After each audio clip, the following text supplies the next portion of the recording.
In Niamey, the sparks that keep many small businesses alive are fast disappearing, and no one knows this better than Tiemogo. Tiemogo is a welder who has hardly done anything since reporting to work early in the morning. His equipment lies abandoned on the ground, not for lack of work, but for lack of power. Since this morning, we've had nothing, and the problem is the power cuts. During the day, they are less frequent.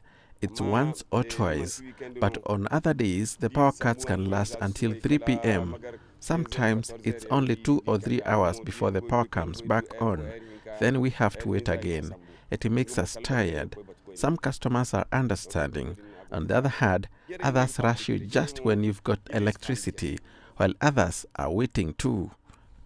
Business, like metal, bends under pressure. Tiemogo's hands are tied by the crippling power cuts, but his customers, many are still patient. I have come to have a water tower built. I've been waiting for almost 2 months, and with the power cuts, it's not easy. I don't hold it against him. I'm on a building site and I need this to keep the work going.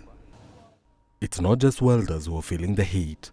The power crisis has frozen profits, or rather, melted them, in the case of shop owners like Ismail Saidu. Electricity can be cut from 8 a.m. to 11 a.m. or midday. It comes back for a few hours later. We can sell up to 15,000 francs a day, but with the power cuts, it's not possible. The blackout is said to have been caused by the collapse of 3 electricity pylons supplying power to Niger from Nigeria. The damage disconnected not only cables, but also the livelihoods of thousands. With Nigeria typically providing over a third of Niger's power, the country is now leaning heavily on backup power through a mix of thermal and solar sources.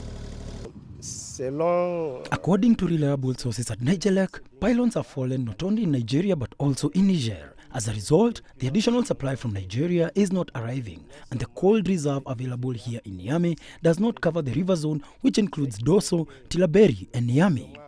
With all the thermal groups and the photovoltaic part of Goru Banda, plus the installation in the Kingdom of Morocco, Nigelec says that the needs of the river area are 70% covered. Even if Nigeria doesn't arrive, they will load shed 70% to cover the needs of the river zone. Still, there's light and hope at the end of this dark tunnel as Niger powers up domestic solutions. The Kandaji Dam is expected to generate electricity this year, and so is the Dosso power station. But for now, people like Tiemogo can only wait for the bright sparks that power their lives and livelihoods to return. Ian Kinwa, CGTN.